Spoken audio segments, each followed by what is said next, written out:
D minor. Here we go.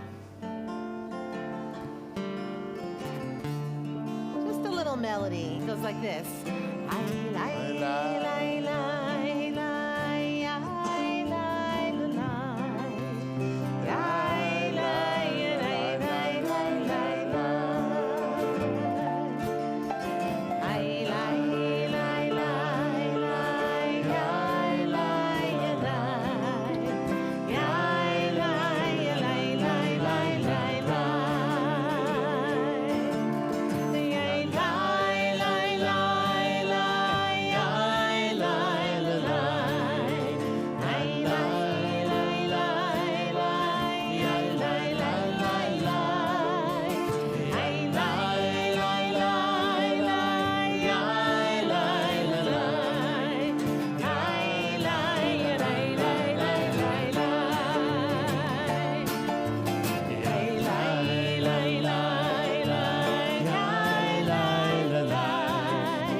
All right, we are now going to sing a song called Mikolot Maim Rabim. And if you turn to page 23 in your prayer book, no, forget that. You know why? Because Jay Hirsch, thank you so much. Just put the words up onto the screen so you'll have them in front of you. And, all right, here we go.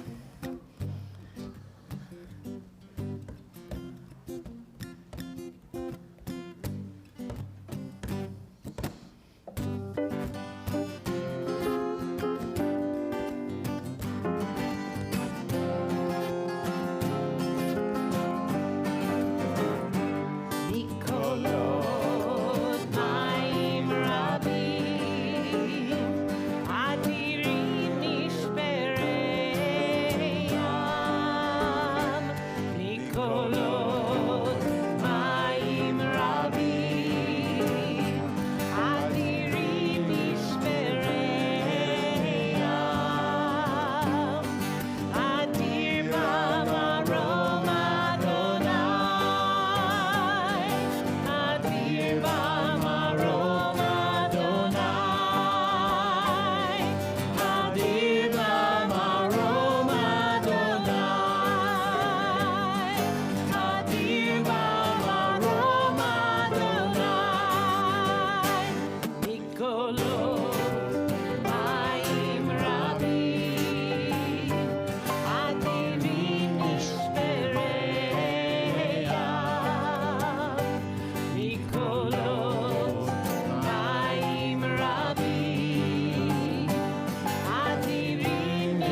Shabbat Shalom. Shabbat Shalom.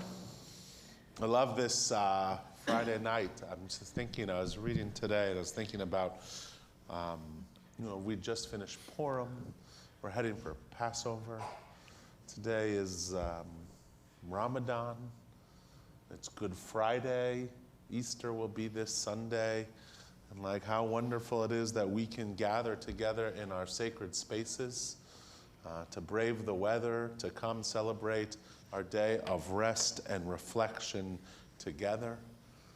A special welcome to all of those who are here for our annual Axelrod lecture, including the Axelrod family.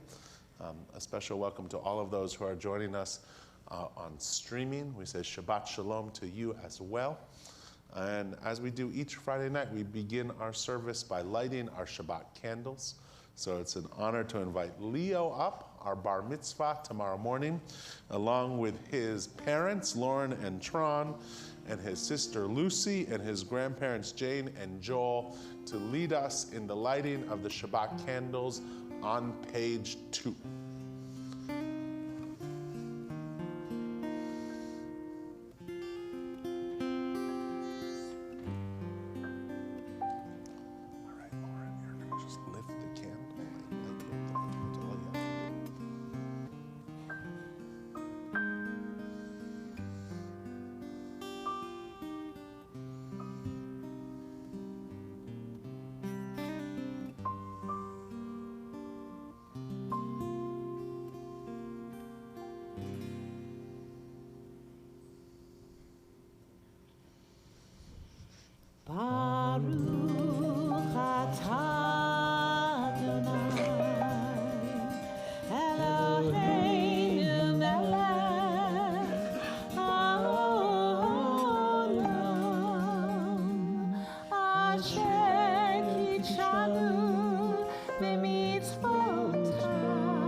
Leo, you're going to come stand next to the cantor, and your family can stand right behind you, and you'll lead us in Kiddush, the words of our Shabbat joy. No doubt you and your family's cup will be overflowing tomorrow morning.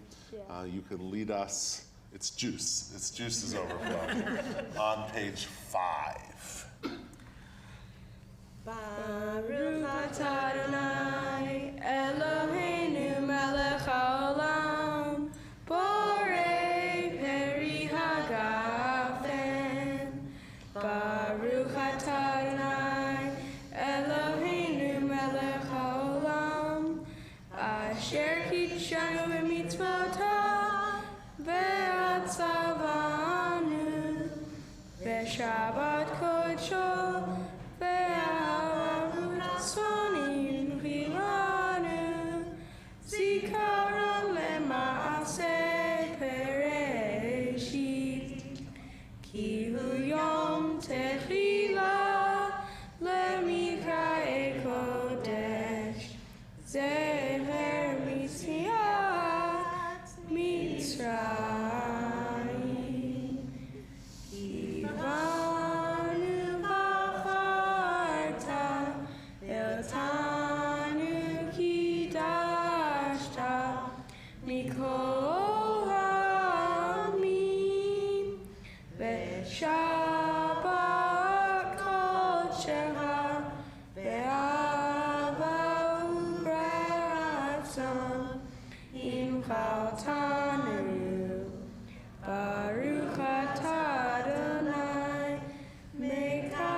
Words of Lecha Dodi are on page 20.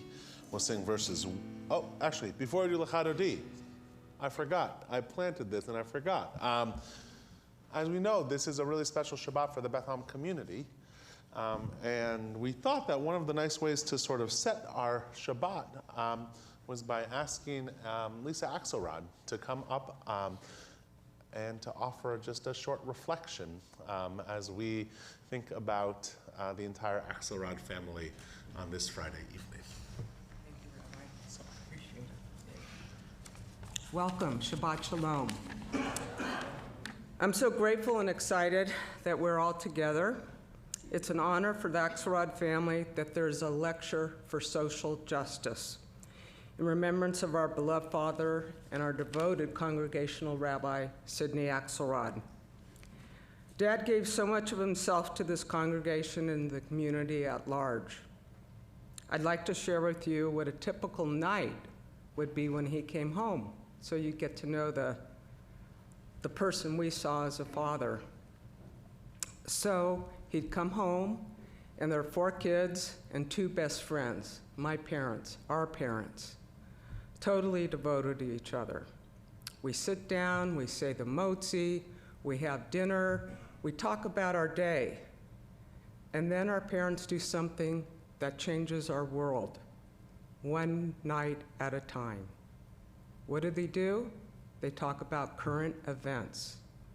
And when they talk about the current events, we learn about morals and values and things that involve social justice. That's what our dinners are like. I don't remember the meals. I remember the conversation. Well, after a long day of work and family time, around 6:30, Dad would say, "Wake me up in 20 minutes," because he would take a power nap. And then I'd wake him up, or one of my siblings would. He'd shower and shave and put on a new suit and tie, just like Superman. And off he would go, and he'd come back to the synagogue, and he'd be involved in meetings, confirmation, or perhaps he'd go to the ecumenic hunger program, which he co-founded. So the man that you know from being here as your rabbi is really the same that we had at home, just a devoted, caring, compassionate man that we were lucky enough to call our dad as well as our rabbi. Shabbat Shalom.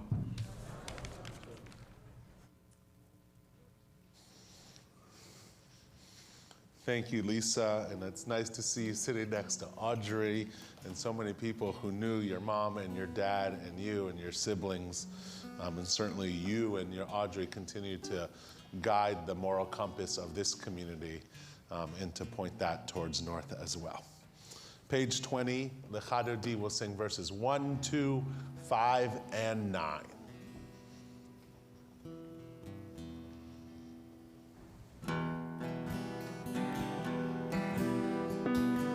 Lecha Dodi,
kala,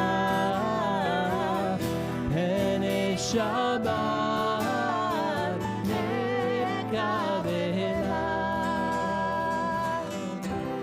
Boi v'shalom ateret bala,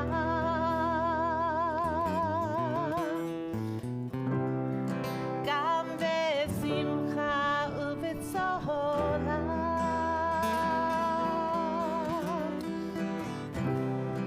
Toch emunei am segula, boi chala, boi chala, echadodi, liherat chala, pene Shabbat nekabela, Echadodi, liherat kala, pene Shabbat nekabela.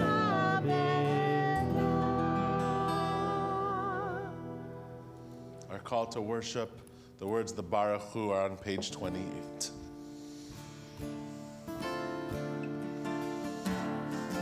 Yai lai lai, yai lai lai lai, yai lai lai lai lai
meditation before the Shema, words of we are loved.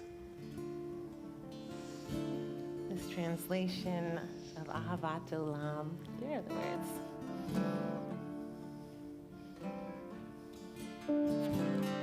We are embraced by arms that find us, even when we are hidden from ourselves. We are touched by fingers that soothe us, even when we are too proud for soothing. We are counted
kisses. Ours are the hands, the eyes, the smiles. We are loved by an unending love. We are loved, loved, loved by unending love and unending love. We are loved, loved, loved by unending love and unending love.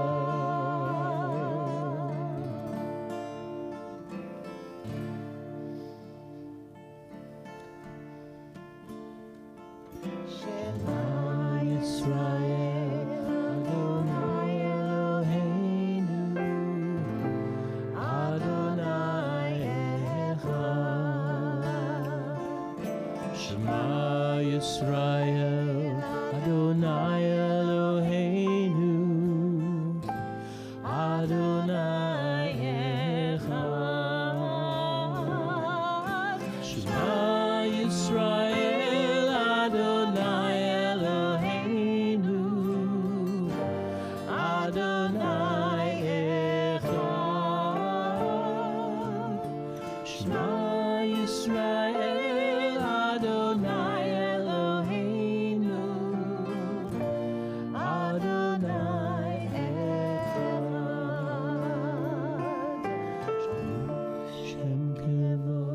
Shem kevod malchuto,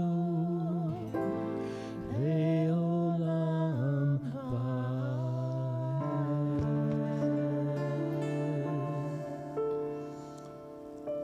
Be seated.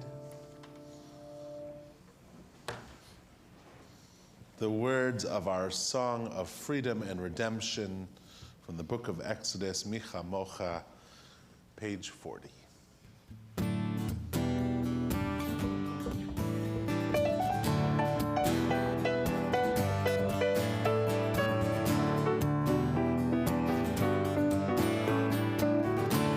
Kamocha ba'elim Adonai, mi kamocha nedar b'kodesh.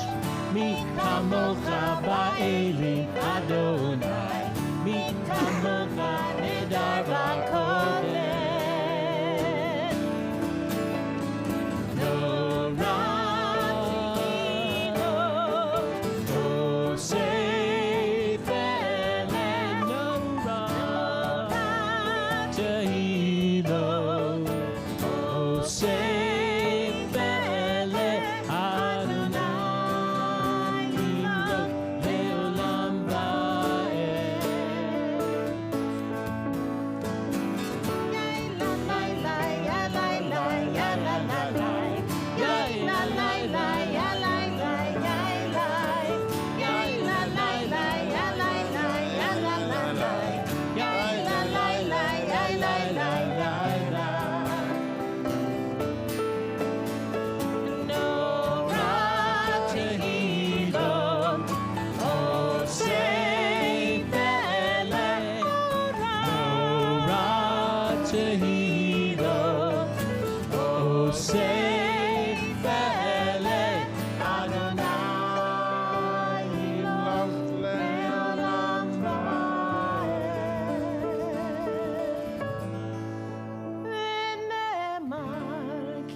Adonai et Yaakov, u'ge'alom yad chazak mimenu, Baruch atah Adonai, Baruch Shemo. Gal Yisrael. The words of our special song for Shabbat, the Vishamru, are on page 44. Cantor, did you want to say something about this one specifically, though? This is written by Jacob Richter, who's playing piano for us tonight, home from Oberlin. Hi, Jacob. Spring break to Betham, and look at that. So, You know, there's something very springy about this. There's something whimsical and beautiful about this melody. I hope you'll sing along with us. Page 44.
If you're able, I invite you to once again rise.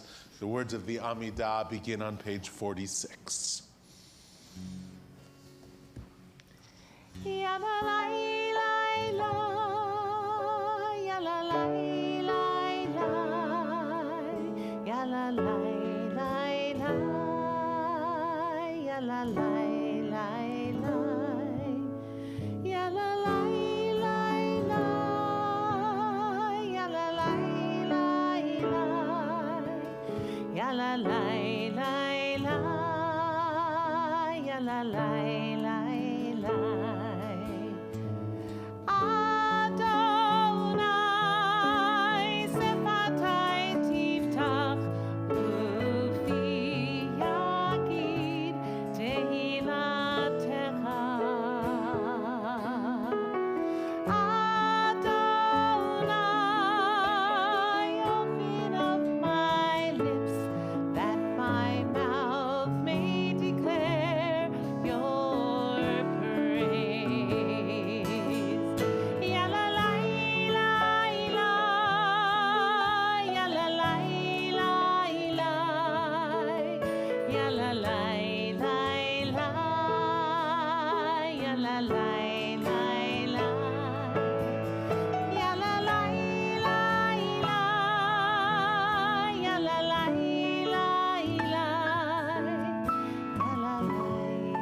la, ya la la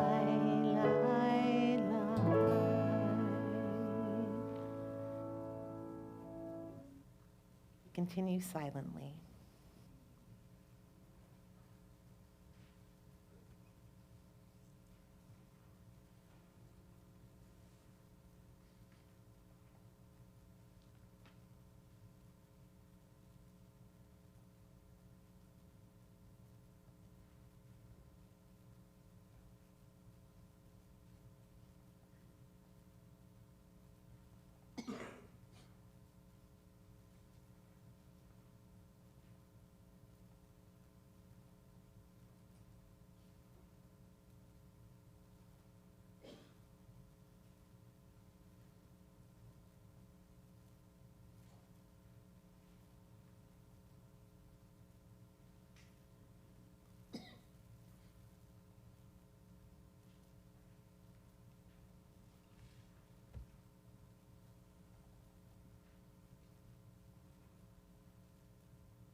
We're going to look at our song sheets, number 5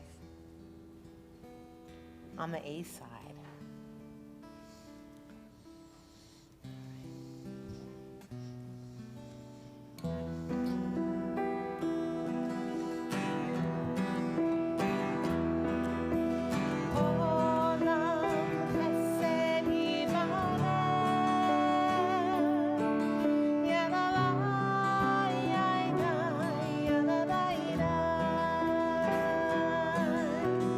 Olam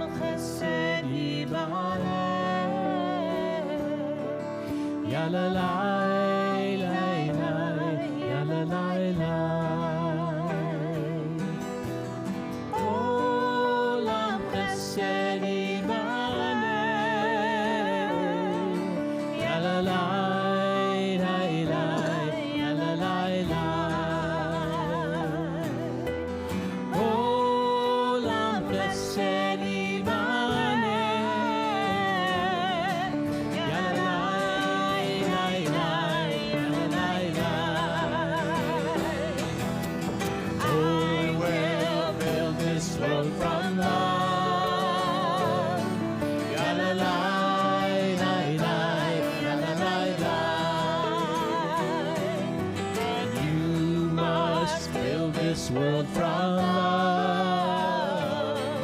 Ya-la-lai, lai, lai, ya-la-lai, lai.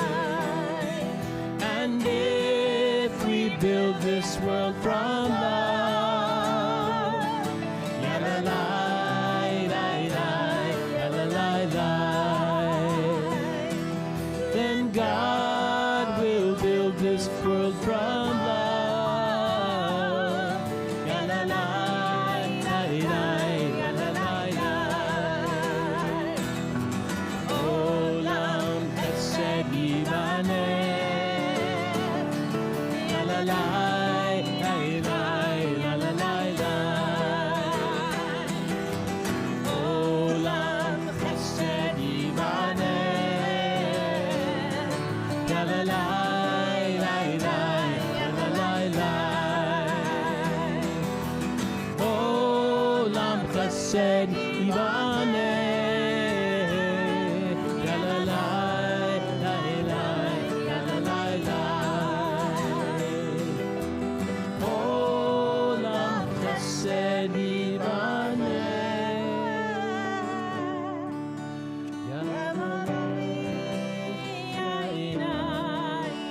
Ya-la-lai,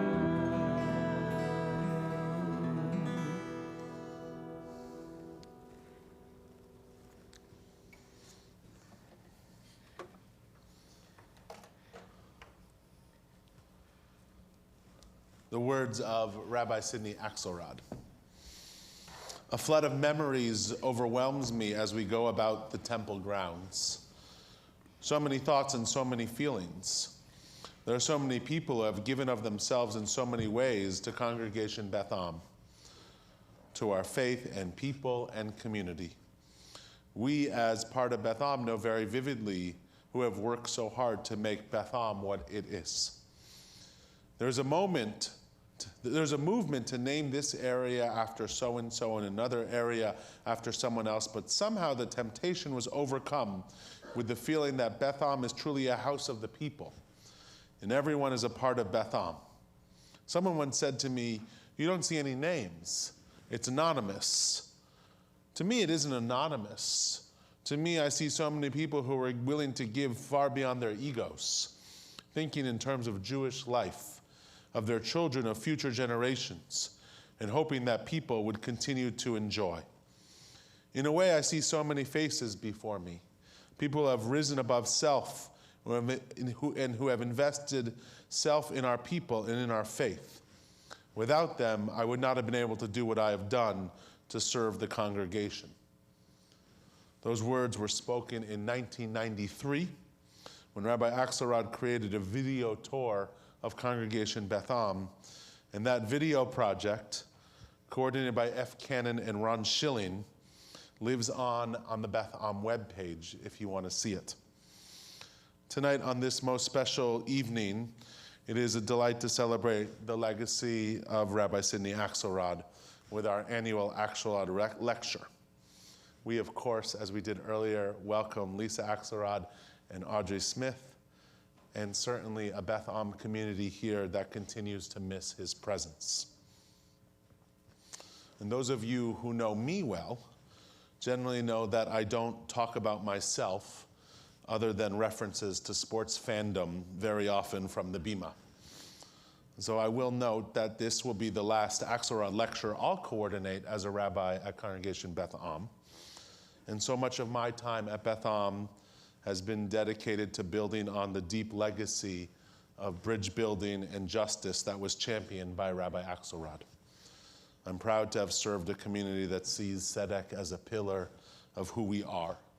And I'm proud of the various initiatives and alliances we've built, ranging from our faith-based community organizing work with the IAF, to our work with area farm workers, to our ongoing fight to access high-quality early education, to our commitment to reproductive justice, and the fight for unimpeded access to the ballot box. I've been touched by the many people at Beth Am who are willing to constantly tone their Tzedek muscle and who continue to stand on the shoulders of the Axelrod family. And while I never personally had the chance to meet Rabbi Axelrod, my hunch is he would have really enjoyed meeting and knowing Rabbi Michael Lizak, our distinguished Axelrod lecturer for this evening. While in the past, Rabbi Lizak has served synagogues across the Bay Area, from San Mateo to San Rafael, he is now on the cutting edge of faith-based service and social justice. Rabbi Lizak helps lead Glide Memorial Church's Center for Social Justice in San Francisco, an organization whose mission is to create a just and loving community to alleviate suffering, to break the cycles of poverty and marginalization, to restore dignity to each San Franciscan and help them on their pathways to stabilization. Rabbi Lizak brings over 100 civic and healthcare leaders on Glide's annual pilgrimage to Alabama. He spearheads groundbreaking work with law enforcement and district attorneys from around the country to help them understand the challenges faced by people living in deep poverty. He's on the board of Truah, the Rabbinic Call for Human Rights, an organization that I'm remarkably committed to. And I found out these two things tonight, and I think they're super cool. He was the rabbi who bar mitzvahed our executive director, Jeremy Regent, at Peninsula Temple Beth El. And while Jeremy, that's pretty cool, his wife, Rabbi Noah Kushner, was Cantor Spall's roommate when they lived in New York City together while they were students at the Hebrew Union College Jewish Institute of Religion. That's super cool. So it's a delight to welcome Rabbi Lizak to our bima this evening.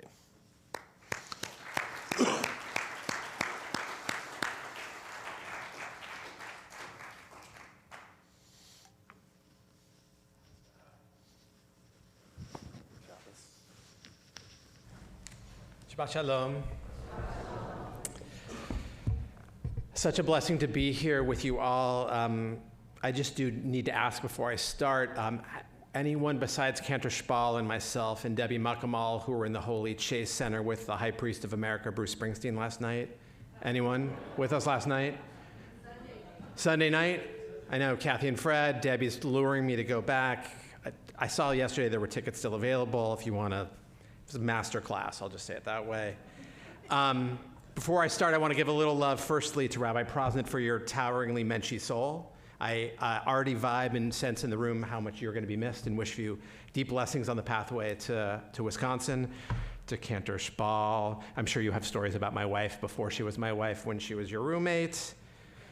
To Jeremy Regent, who I think of as like a pint-sized boy with an angelic voice. You should get him singing here whenever you can. To meet your son, Lev. Like, I'm full, like, can't believe that you're anything other than a 15-year-old boy, but sometimes life moves on. To Debbie Muckamal, I'll come to you later. And lastly, what a zechut, an honor, a privilege it is to be here this Shabbat in particular, as together we lift up the memory and the righteous work of Rabbi Sidney Axelrod, to his daughters Audrey and Lisa. I hope that your father's luminous presence pulsates in this room tonight, and I hope that you carry with him every step of the way. Thank you for the stories you brought tonight. So, as Rabbi Prosnit said, maybe you read, I'm a rabbi. I work at a place called Glide, not a traditional rabbinic job. When I was at HUC, I didn't think much that I'd be at a place which I'll tell you about momentarily. It's a giant justice juggernaut in the Tenderloin neighborhood in San Francisco. Some of you, when you hear Tenderloin, you might get a little worried or afraid. I'm here to tell you, it is hands down the friendliest neighborhood in San Francisco, the most generous neighborhood in San Francisco. I'd love to welcome you, your congregants, your confirmands, your bar mitzvah students. Let's talk. I have business cards. If you don't know, at Glide, we serve over 800,000 meals every year to people who are hungry in our town. We give out 1.5 million clean needles to people wrestling with addiction. As our harm reduction program says, we want to meet people where they are, not where they're at, not where we want them to be. One of the first people I met when I gave a sermon in the Glide Sanctuary was an Israeli Jewish woman who said to me on a Sunday morning 8 years ago, she said, Glide is my shul. I've been coming every Sunday morning for 20 years. And to my particular Jewish brain, I wondered, what would an Israeli Jewish woman be coming to church every Sunday morning, right? Turns out she had been a heroin addict. And not many synagogues I know of on the planet know what to do with a heroin addict, but Glide does. We're going to give you a hot meal. We're going to give you a clean needle to make sure that you stay alive and healthy and safe while you're using, and we helped get her off. She's there now every Sunday. On top of this, Glide is also a historically black church. Every Sunday morning, we have 2 celebrations with a 30-member gospel ensemble and a 7-member change band. This rabbi is telling you to come to church. You should come on Sunday morning. It will change you. It will root you. It is more spiritually alive than pretty much any sanctuary I've ever been in. Tonight, I'm going to share with you some stories about how I became the rabbi at Glide. Perhaps one of the, strangest, funkiest, wildest rabbi jobs on the planet, and about some of the transformational work that we do together. It all started with a book and a boat ride and a book. About 12 years ago, I was taking the ferry in San Rafael past San Quentin. Anyone been on that ferry? It's a gorgeous ride, beautiful ride into San Francisco. And I was reading a book called The New Jim Crow. Anyone know the book, The New Jim Crow? About racism and the mass incarceration system. I'd never been inside a jail before, and somehow I got myself inside about a month later, and I was teaching 50 men who were serving very long sentences at San Quentin, Psalm 118, which is an incredible psalm, the capacity to turn your life around. And there's a line in the psalm that it says, Even ma'asu habonim haita lerosh pina. The stone that the builders threw away, right, that disposable stone that we thought ended up becoming the cornerstone of the building, right? Hold that for a minute. I'm sure you've had many construction projects here. You want the finest stones for your sanctuary. That stone that you're like, we're going to toss it. It ended up becoming the cornerstone. It's often translated, but the Hebrew, it becomes the capstone of the building, that disposable stone. And one of the men I was teaching said, Rabbi, that's what people outside the walls here at San Quentin think of us. They think of us as disposable people. They don't want to know our stories. As I looked around that room that I was teaching that day 11 years ago, maybe 12 years ago, I noticed that the racial makeup of that room in Marin County was the inverse of the county outside, right? Marin is maybe 90% Caucasian, but the room that I taught there inside San Quentin was 75% black and brown men. And so I took note of this. I stood up that Rosh Hashanah at the Marin County Civic Center and talked to my congregants that this new Jim Crow thing is not just in Alabama. It's not just in Texas, but it's actually just 3 hills south of the synagogue. It's in our town and on our dime and on our watch. And I said we thought we should build out projects to get our congregants into jails and prisons around the Bay. Fred Ross Perry, good to see you, my sweet man, who used to lead services, came to San Quentin a few times with us. Yes? Many? Yes? Still doing it. Every month. I need more stories. We would visit jails and prisons around the Bay doing restorative justice work. We would visit Jewish inmates. The woman who runs our Chever Kadisha, the group that ritually washes bodies of people who have died and sits with caskets, we were invited to the prison in Solano County where there is a prison hospice, right? Hold this for a minute. Prisoners taking care of dying prisoners, and there were 2 Jewish men who helped service the prison hospice there, and they wanted to learn about Tahara and Shmirah, right? They wanted to learn about the ritual washing of dead bodies. They wanted to learn how to sit with the caskets. And when we were done teaching them, they toured us in the prison hospice, and to see men who were incarcerated taking care of other men who were dying was one of the holiest sights I've ever seen. Somewhere around this time, I called my friend Debbie Muckamal, I'm sure a deeply treasured member here at the synagogue, who was one of the most righteous people I know, mom of the Hall of Fame teenager Zoe. Debbie's one of the midwives of my justice work, and I said, if we could raise money to bring someone to our synagogue to talk about criminal justice reform work, who should we bring? And she said, there's this guy named Brian Stevenson. You might not have heard of him, but you should bring him. And so bit by bit, we raised money, and about 6 months later, Brian Stevenson sat in the sanctuary. I want to weep. The congregation wrote a shalom, and the room was packed to the gills. His stories, his justice Torah, his luminous and immeasurably righteous and prophetic soul levitated the room. He shared brutal stories of ongoing systemic racism, of the work that he and the Equal Justice Initiative do of getting people who are wrongly convicted off of death row, right? Hold that for a minute. The Equal Justice Initiative to this date has gotten over 140 primarily men off of death row who were set to be executed, who were often guilty of nothing other than being a person of color, often in the South. And they've gotten them out, in that room that night, Brian summoned us all to the individual, communal, and collective work of healing this 400-year-old cancer of racial trauma and terrorism in America. At the end of his talk, Brian told stories about a museum and a memorial that he and his team were building in Montgomery, Alabama, a museum that would tell the birth story of systemic racism in America and its evolution into mass incarceration and mass poverty of people of color, and that there would be a memorial that would remember 4,400 known African American victims of lynching. At the time, 12 years ago, I looked at my wife and to our 3 daughters who were 12 years younger than I, right? A little, and I said, we should go to the opening. And so we held that thought.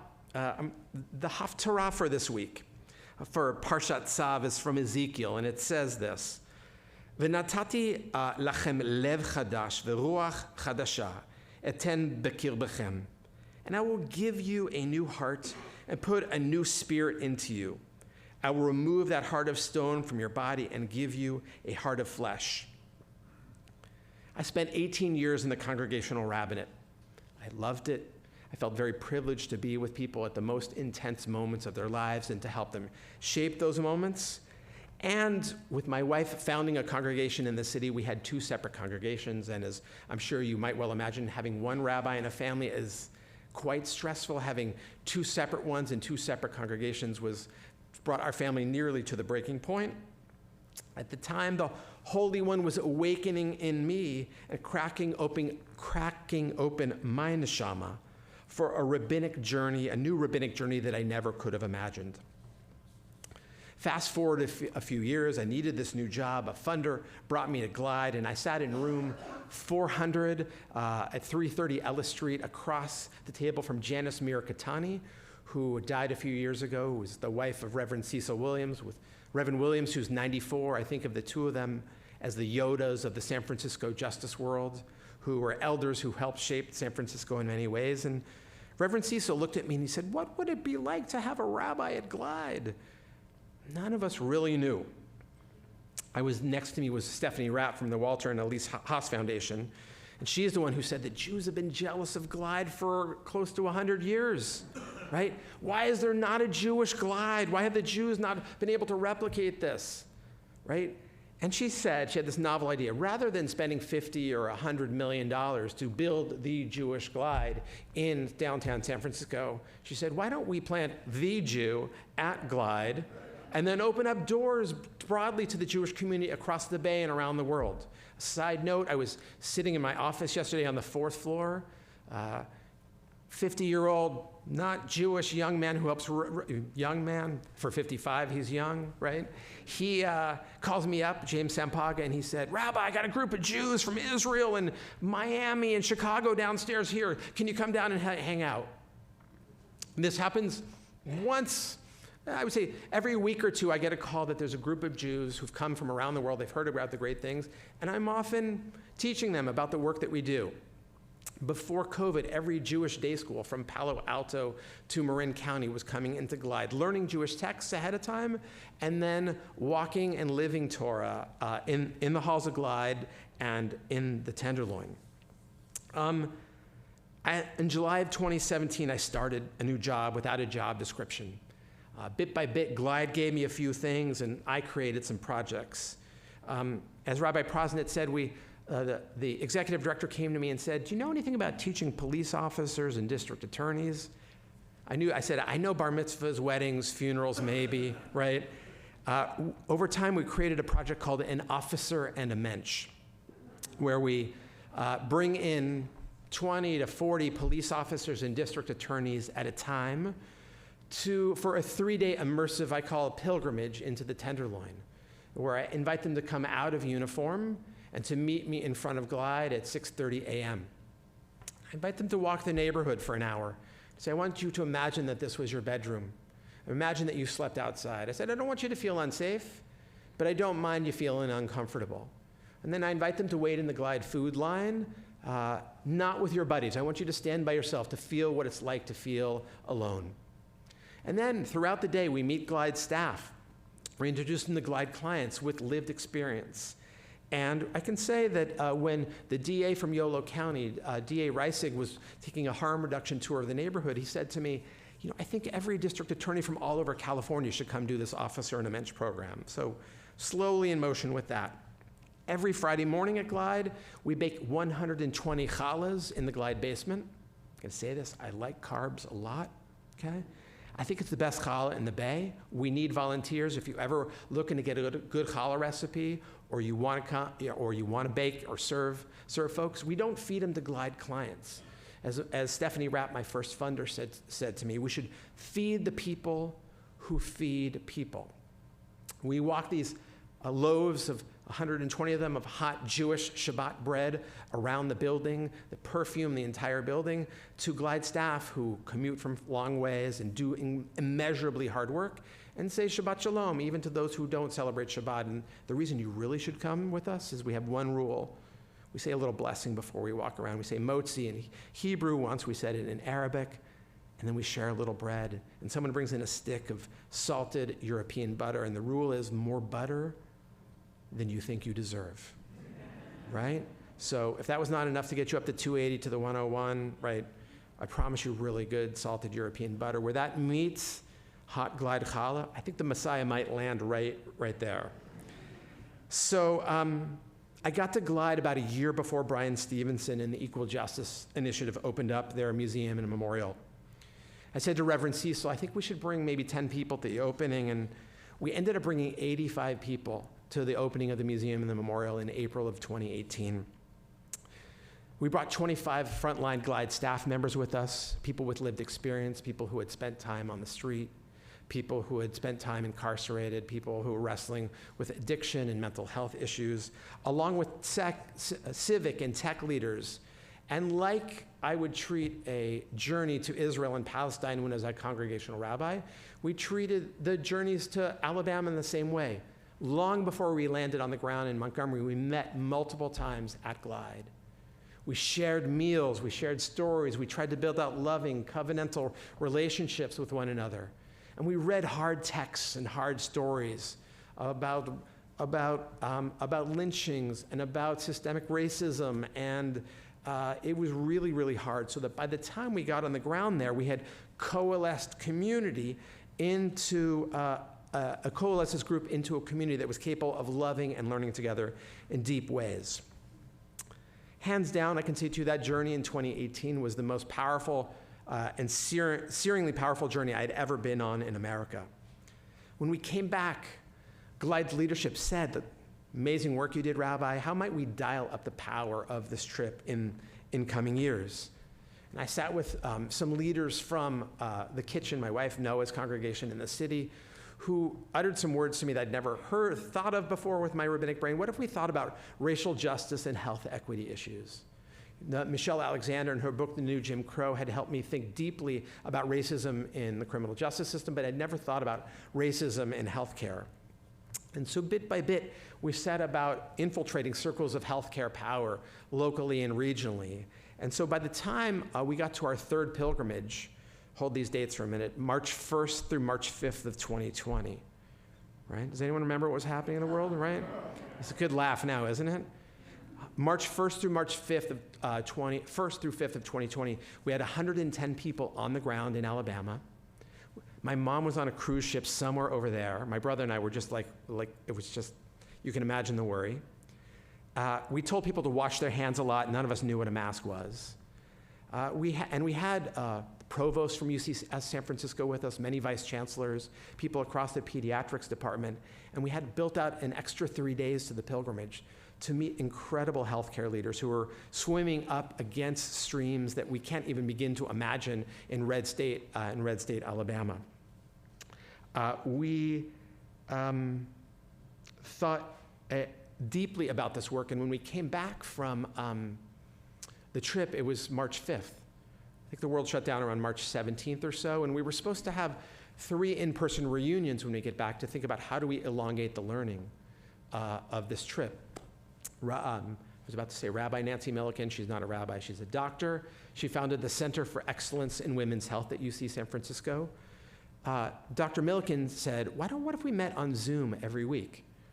And so that group who was with me in March of 2020 has been meeting every week or 2 on Zoom for 3.5 years now, to think about the through line from what we learned on the ground in Alabama to systemic racism at UCSF, which is the 2nd largest company in San Francisco. It has 35,000 employees. Before, it just bought 2 new hospitals in San Francisco.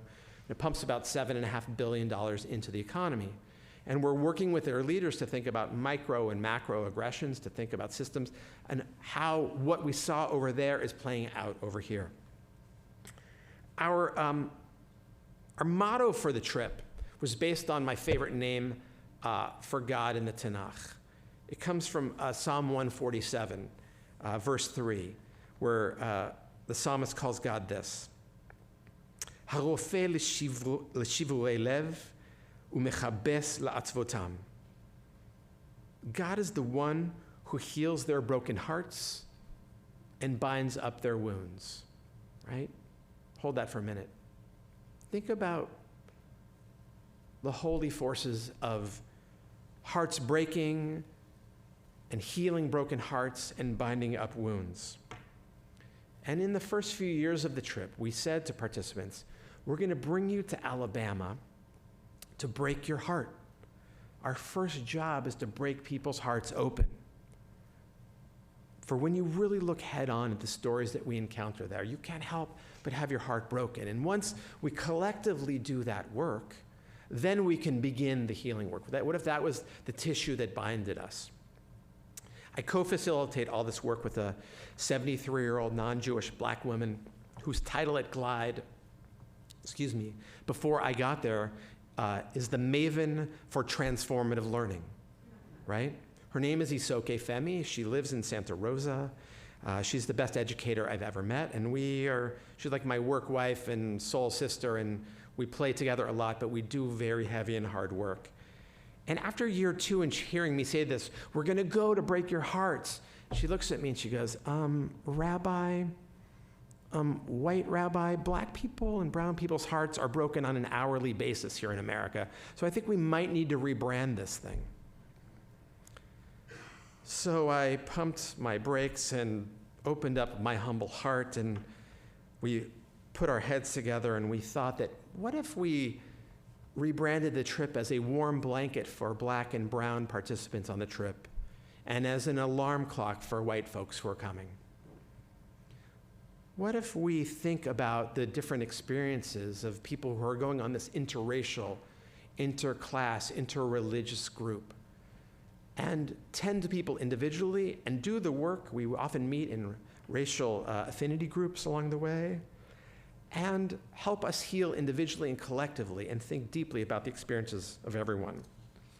So by the time we got to our 2023 trip, the chancellor of UCSF, Chancellor Hoggood, came with us. The police chief came with us. And about 6 weeks ago, we came back from our 5th Alabama Justice Pilgrimage. I'm going to tell you a little bit of the makeup of this group. We had 10 people from Glide's Violence Intervention Program. We have a program at Glide called Men in Progress, which instead of spending time incarcerated, a group of men can choose to participate in a 52-week court-mandated program where they come to learn with a mighty team of our staff who helps people unlearn violence. We talk about trauma-informed care at Glide. We want to think about the trauma that these men have been through recently and long ago, and help them unpack that and think deeply about that, and then to try to The rabbi would say, make tshuva for that. How do we help heal from those wounds? On top of the 10 people from Glides Men in Progress program, we had 35 people from UCSF spanning the hierarchy of power and structure in the institution. We summoned leaders from our patient care assistants and security folks to many vice chancellors who came with us. I have a million stories I could tell you, and I'll tell you more after services, but because I don't want to keep you here until Pesach, I'm going to share with you two. Okay? 2 stories for you tonight. Story number 1. After our second trip, Isoke, our maven for transformative learning, said to me, Rabbi, if we're only going to look at stories of trauma, if we're only going to go look at pain, I'm not coming. We need to balance out these trips by encountering and witnessing what Isoke calls black medicine, the wisdom and creativity and brilliance and resilience of black people and black communities. How Isoke wants our justice pilgrims to know, how have black people not only survived for 400 years of systemic racial terrorism, how are they still here? How have they tethered themselves to life? How have they bubbled with creativity and a seemingly unstoppable force of life for over 4 centuries? Because of this question, because of her agitation, because of this quest to hold both the intensity and vibrancy together, our itinerary toggles back and forth between promise and pain. We visited so-called dispensaries of black spiritual medicine, black pharmacists every day on the trip this year. We began the pilgrimage on Sunday morning at the 16th Street Baptist Church with a wildly alive spiritual community, singing and dancing and celebrating and organizing at this site best known for the KKK terrorist bombing 61 years ago that killed 4 little girls who went to church on Sunday morning. We spent 8 hours on campus at Tuskegee University, a historically black college where we not only met with the chief medical ethics officer and learned deeply about the United States government healthcare's purposeful infection of black men with syphilis, and learned deeply about how when the cure came, they did not give these men the cure. We met with student leaders and activists and artists. We built out partnerships between Glide and UCSF and Tuskegee. And we closed our trip with the incomparably righteous and vivacious Michelle Browder at the Mothers of Gynecology site in Montgomery. These so-called black pharmacists and black pharmacies lit us up with their wisdom, their generous and generative spirits, with confidence that healing is in constant motion. Their indomitable souls not only fueled us, they pointed us towards the redemptive possibility and promise of staying in this work for the long haul. Story number 2 is a bit heavier. I'm going to tell you a little bit about one of the nurse managers from UCSF who is with us. I'll call him Jonathan tonight. He's a gay black man, my gut says in his mid-40s, full of light and love. If you're in the hospital, this is the nurse you want by your bedside, right? Deep skills, deep soul, full of light and full of love. On the day that we visited the Legacy Museum, on the day that we spent 4 hours inside this museum that just shatters you and tells the story about how millions of Africans were picked up and robbed from their homes and their communities and brought across the Atlantic to build railroads and cities and communities. After spending 4 hours in this museum that tells that birth story and its evolution to mass incarceration of people of color, we sat for lunch for 90 minutes, everyone from UCSF. We pumped the brakes and we thought, what do people from UCSF see in this museum that connects back to their work at UCSF? And Jonathan looked at our group in the cafeteria there in the museum and he said, I want to quit my job each and every day. right? Hold this, like the best nurse you could ever imagine, leads hundreds of nurses. He's like, I want to quit my job each and every day because of the micro and macroaggressions I face, because of the overt and covert racism I face not only from patients, but from my supervisors, from the systems I encounter. We heard at that lunch dozens more brutal UCSF truths that surfaced in those 90 minutes. We saw the pain in his eyes, we felt it in his voice. After lunch that day, we walked up the hill to the National Memorial for Peace and Justice, this immeasurably brutal visit that tells the story, as I said earlier, of the 4,400 known victims of lynching. The next day, we flew back from Montgomery to Dallas, and from Dallas back to San Francisco. And I was on the plane with Jonathan. And when I was in the airport with him, I said, did you go to church growing up? I'm just seeing a wildly alive, spiritually oriented soul. And he said to me, Rabbi, my dad's a pastor. And I said, when did you come out? He said, to my dad or to everyone else? He said, well, to everyone I came out when I was 21, but to my dad, I waited a decade till I was 31. He said, are you ready for this, Rabbi? We're literally on the jetway at the Dallas-Fort Worth airport, and he pulls out his cell phone, and he holds up a photograph. For those of you who have been, or those of you who know the lynching memorial, it's the most powerful building piece of architecture I've ever been in. It's a rectangle, and you walk around the rectangle inside, and hanging from the ceiling are 800 Core 10 steel boxes, right? You start off meandering through them, and then the floor slowly descends, and the boxes start hanging above your head and swing a bit in the wind like lynched bodies. And on each of these 800 boxes is the name of a county and the name of everyone known lynched in those counties. So there I am on the jetway, and James says, you see this, Rabbi? See that county in South Carolina? See that name on there? There's one name on there. He said, that's my great uncle. My great uncle was lynched.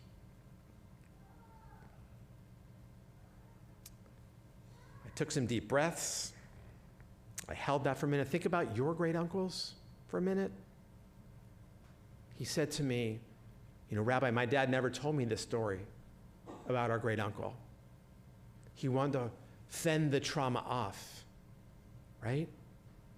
He then said to me, Rabbi, my dad is the one who signed my excommunication papers kicking me out of the church. Hold this for a minute. Hold this dad's position for a minute.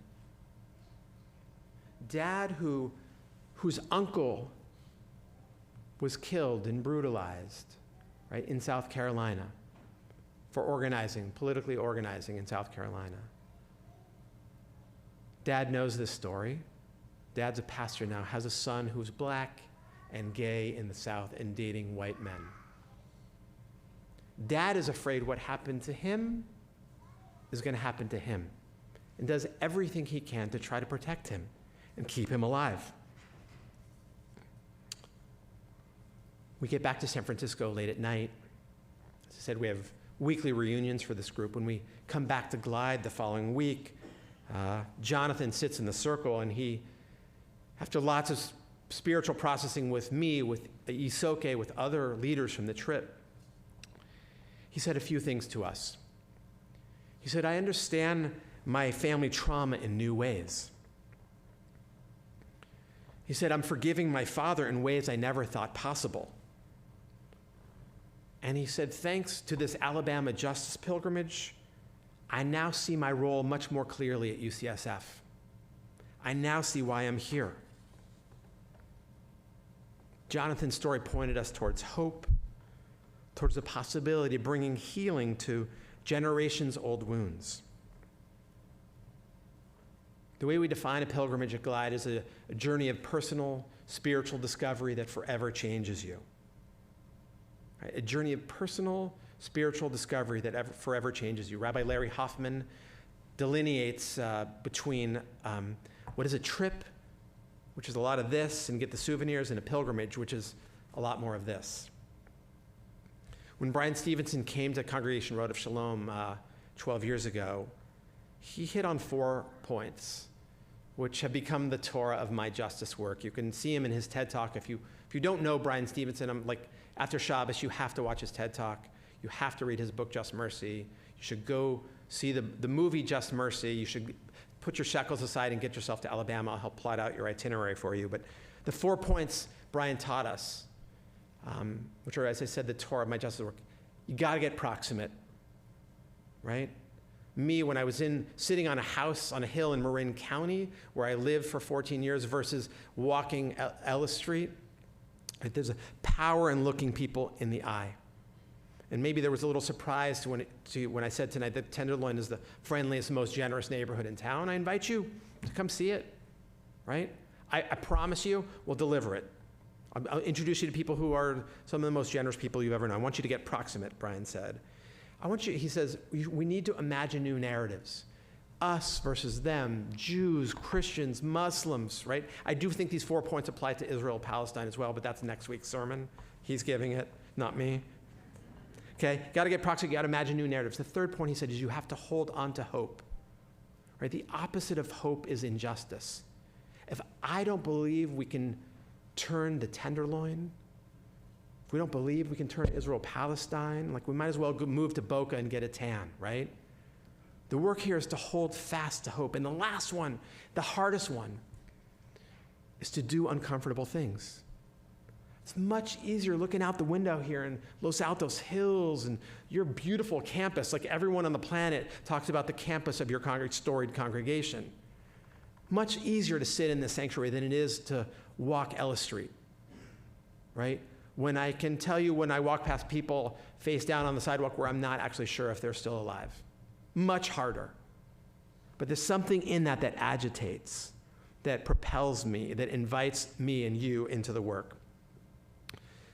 Proximity, imagine new narratives, hold on to hope, do uncomfortable things.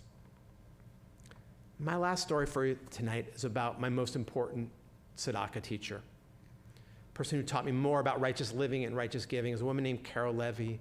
She died about 12 years ago. I met her when I was 22.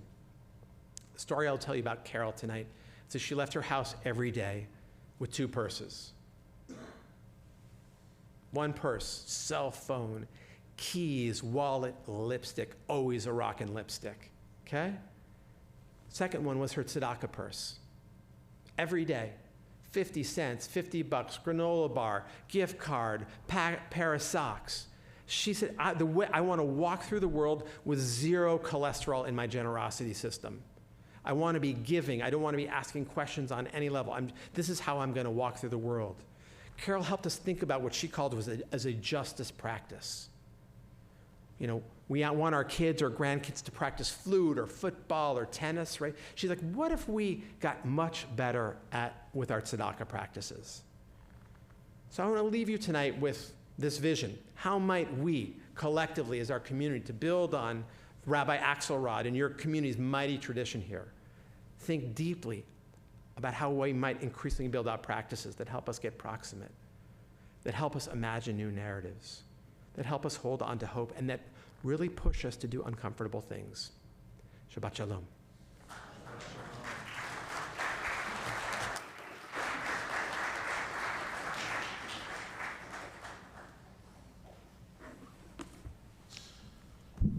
We're going to sing the words of one of the Psalms that Rabbi Lizak mentioned, the words of healer of the brokenhearted, our prayer for healing.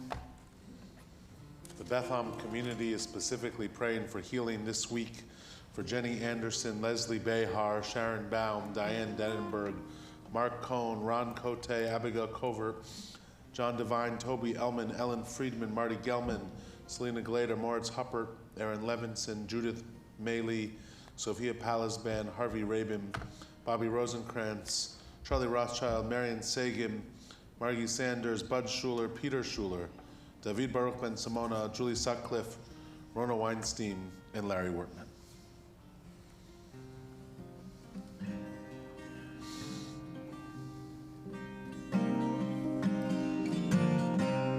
Healer of the broken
Say our prayer for the state of Israel. Dr. Steinberg is over there, so we're okay. Eternal God, receive our prayers for the peace and security of the state of Israel and its people. Spread blessing upon the land and upon all who labor in its interests. Protect the innocent among the Palestinian people that they may be safe and free from death and injury. Inspire Israelis' leaders to both defend our people and follow the ways of righteousness and compassion.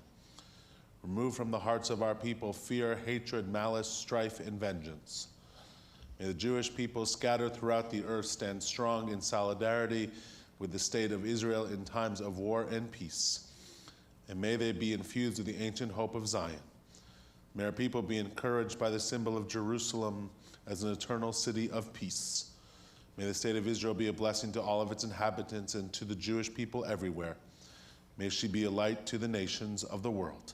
And we say together, Amen. As you know, each month at Congregation Beth Am, we collect tzedakah for a really important organization. In this Shabbat that we honor Rabbi Axelrod and we hear from Rabbi Lizak, also continue to be the month of Adar.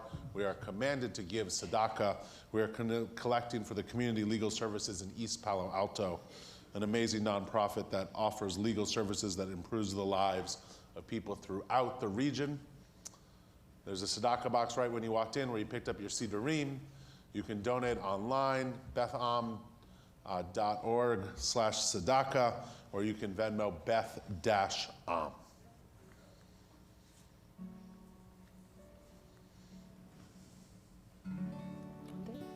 All right. We're in place of Aleinu. We're going to sing our prayer for hope for the future, one day. So join us. One day, one day, one day. One day, one day, one day. All my life I've been waiting for, I've been praying for the people to say that we don't want to fight no more. There'll be no more war, and our children will play. One day, one day, one day. Oh, yeah, yeah, yeah. One day, one day, one day. Oh, sometimes in my tears I drown, but I never let it get me down. So when negativity surrounds, I know someday it'll all turn around, because all my life I've been waiting for, I've been praying for the people to say that we don't want to fight no more. There'll be no more war, and our children will play. One day, one day, one day. Oh, yeah, yeah, yeah. One day, one day, one day.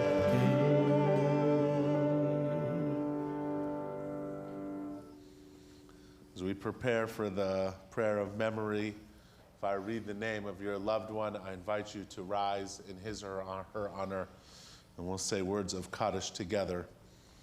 Lost to our community in this period of Shiva was Shimon Shafir, our member, the husband of Ludmila Shafir, and the grandfather of our member, Michael Fishman and Anna Postolova, great-grandfather of Troy and Fletcher. Vladimir Zolarteva, grandfather of Yuri and Kristen Burda, the great-grandfather of Ethan and Ella.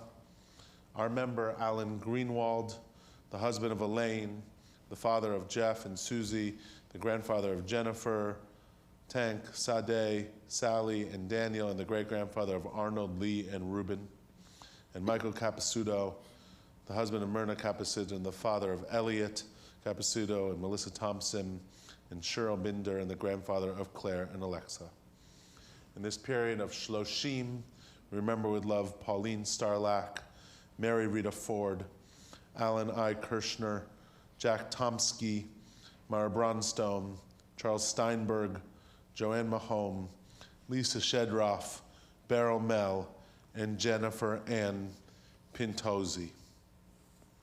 In this period of Yartzeit, we remember with love Melvin Auerbach, Avraham Ben Yaakov, Walter Beer, Norma Bradlin, Marjorie Braun, Paulina Chelfim, Raphael Churgin, Philetta Court, Ben Cowell, Harry Deitch, Albert Davidson, Gail DeMaio, Michael DiMattia, Pam Eberson, Manny Fargostein, Mildred Fogel, Dr. Erwin Gainan, Helen Gould, Audrey Greenberg, Kevin Greenwald, Sarah Cohn-Groen, Margaret Grunwald, Charles Hennick, Arthur Hill, Patricia Hodges, Myron Jacobston, Fritz Kafka, Harvey Carlin, Lucia Cassius, Ron Kay, Edith Kessler, Joseph Kumin, Abo Kozioski, Goldie Lazarus, Isaac Lerner, Rosalind Lifton, Shirley Loeb, Bernard Marcus, Leonard Miller, Sylvia Nissim, Nancy Packer, Yehuda Perry, Shirley Personette, Harry Rinsky, Lee Rinsky, Faye Ruby, Rebecca Sachs, Peter Salzer, Teresa Samuel, Robert Sachs, Anutza Schlesinger, Harvey Schloss, Annalise Schmidt, Ronald Shane, Nettie Shapiro, Shirley Shevick, James Silvestre, Zalman Sosner, Philip Louise Thompson, Cantor David Unterman, Avram Vilgo, David Wasserman, Grace Wendon, Ross Weiner, and Jean Gruberman-Zlotnick. If there's someone that you're remembering at this time, whose name I did not read, potentially somebody who is still in the first year of mourning, I invite you to rise and share their name out loud at this time.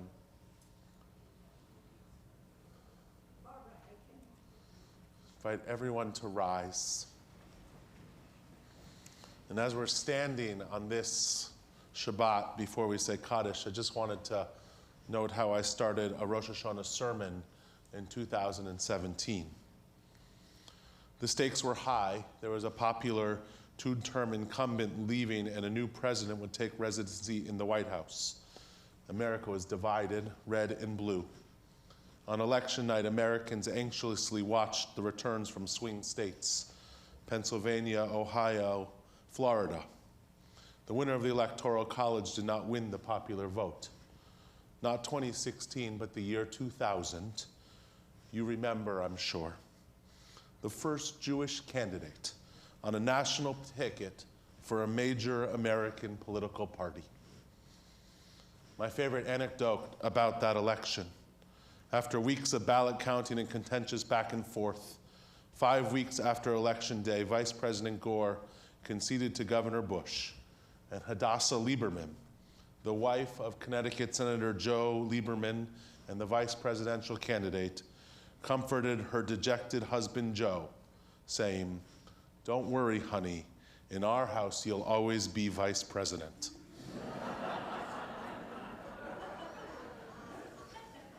As you know, Senator Lieberman died earlier this week.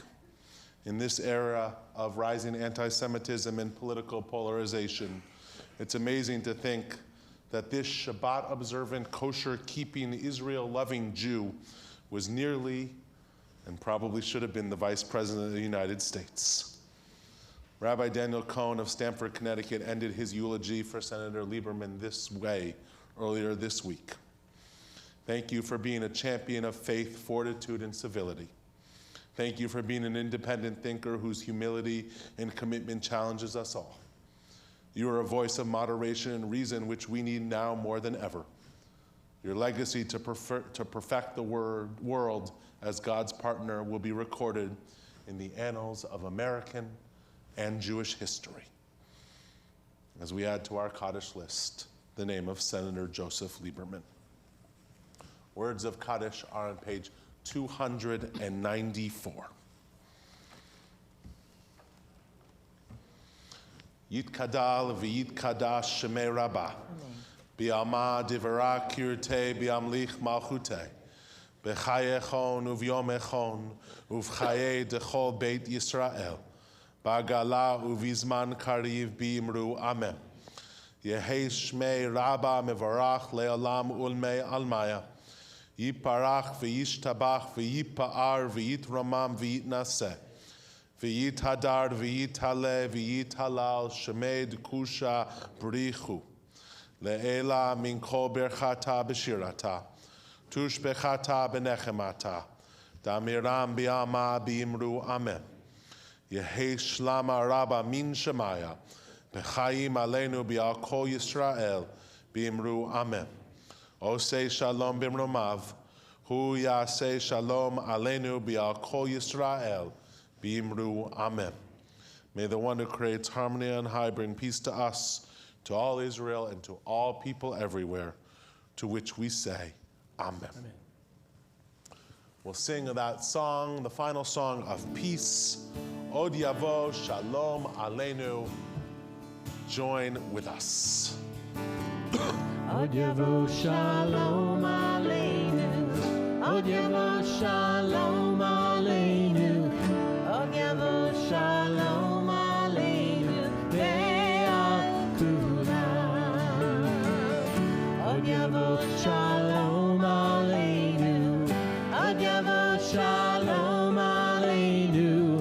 Od Yavo Shalom Aleinu ve'al kulam. Salam Aleinu ve'al kol ha'olam. Salam Shalom. Salam Aleinu ve'al kol ha'olam. Salam Shalom. Od Yavo Shalom Aleinu. Od Yavo Shalom Aleinu. Od Yavo Shalom Aleinu ve'al kulam. Od Yavo Shalom Aleinu. Od Yavo Shalom Aleinu. Od Yavo Shalom Aleinu ve'al kulam. Salam Aleinu ve'al kol ha'olam. Salam Shalom.